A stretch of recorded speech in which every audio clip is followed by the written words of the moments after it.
अगर आप कप्तान हैं और आपको आखिरी ओवर में 10 रन बचाने हैं तो आप किस गेंदबाज के हाथ में गेंद देंगे? मैं दावा कर सकता, बच्चे से लेकर बूढ़े तक, इंटरनेशनल प्लेयर से लेकर चाय बनाने वाले तक 10 में से 9 आदमी कह देंगे कि भैया बुमराह को गेंद दे दो, मैच जीत जाओ। लेकिन पाकिस्तान के पूर्व कप्तान बाबर आजम ने कहा कि मैं बुमराह को नहीं दूंगा, मैं नसीम शाह को दूंगा। जब कहा था तब बड़ी चर्चा चली, लोगों ने कहा अच्छा बुमराह से बड़ा, और अब देखिए वक्त की माया, नसीम शाह एशिया कप से ड्रॉप कर दिया उन्हीं बाबर आजम के साथ जिन्होंने कहा था कि हम बुमराह नहीं नसीम को गेंद। लोग बोले भैया मोए मोए हो गया इनका। वैसे मोए मोए तो हुआ है क्योंकि न बाबर, न रिजवान, न नसीम, ये तीनों नहीं रहे। हालांकि इंडिया क्यों खेल रही है पाकिस्तान से मेरी समझ से अभी परे है। कई खिलाड़ी भी कह रहे हैं कि नहीं खेलना चाहिए, लेकिन जब सिलेक्शन हुआ और ये बात निकलकर सामने आई कि जो बुमराह से बड़े गेंदबाजों को मान रहे थे, तो फिर इंडिया में लोगों ने कहा कि भैया इनका अच्छा है। आपस में तारीफ करते हैं। नसीम शाह से पूछो तो कह देंगे बाबर आजम, बाबर से पूछो तो कह देंगे नसीम। हसन अली का किंग जो है उसके हैंगओवर से अभी भी क्रिकेट फैंस जो है पूरी तरह निकले नहीं। बट ये बड़ी खबर है क्योंकि नसीम शाह पाकिस्तान या अपने आप को बहुत बड़े बड़े प्लेयर मान रहे थे। फिर टेस्ट में डाउनफॉल आया,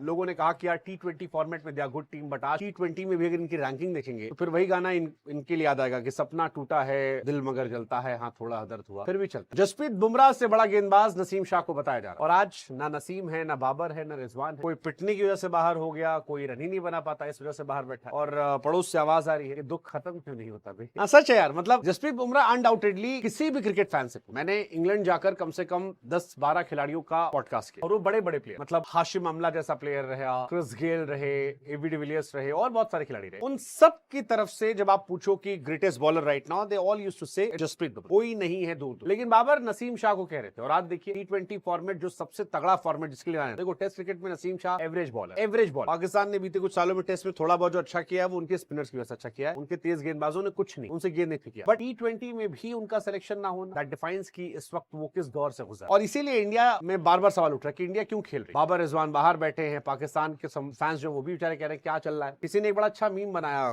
कि सीनियर खिलाड़ी होने चाहिए थे, अगर सीनियर खिलाड़ी होते तो प्रेशर में शायद संभाल लेते टीम। फिर किसी ने बॉल में धीरे से कहा कि भाई साहब संभाला था कब, और फिर सब मुस्कुरा के आगे बढ़ दी। तो ठीक है, उन्होंने अपनी साइड से किया है इंडिया से लड़ने के लिए कि इंडिया जब आएगी तो अच्छी टीम बनाई जाए, लेकिन उसमें नसीम शाह, शादाब खान, बाबर आजम और आपके रिजवान, इन खिलाड़ियों को जगह नहीं दी गई। शादाब को भी T20 सीरीज खिलाया गया था बांग्लादेश के सामने, लेकिन उन्हें कहा गया सर्जरी कीजिए। नसीम को सिलेक्शन नहीं किया गया है, क्यों नहीं किया गया है? अब वो विन एंड लर्न वाली कहानी है, उस दिन लर्न कर लेंगे। बाबर रिजवान को लेकर भी कहा गया कि भाई साहब स्ट्राइक रेट जो था वो खत्म था, और खत्म स्ट्राइक रेट पे क्या करेंगे? सलमान अली आगे के पास कप्तानी है, 7-8 नंबर की टीम है, क्या कमबैक कर पाएगी? God knows. WCL जब ऑर्गेनाइज कराया गया था तो ये सवाल उठा था कि क्यों खेला जा रहा है। तो जो WCL के ओनर का मैंने पॉडकास्ट किया तो उन्होंने कहा यार देखो पैट्रियोटिज्म दिखाने के तरीके होते हैं, हमारा तरीका है कि हम हरा कर दिखाएंगे। बट आज इंडिया में कई सारे प्लेयर्स ने कहा है कि खेलने की जरूरत नहीं। हालांकि बाबर और रिजवान का बाहर बैठना ये भी हैरान करता है कि एक जमाने में बाबर आजम की तुलना दी ग्रेट विराट कोहली से होती है। कहा था कि यार विराट रोहित से बड़े खिलाड़ी बाबर बन जाए, और आज हालत ये है कि आपको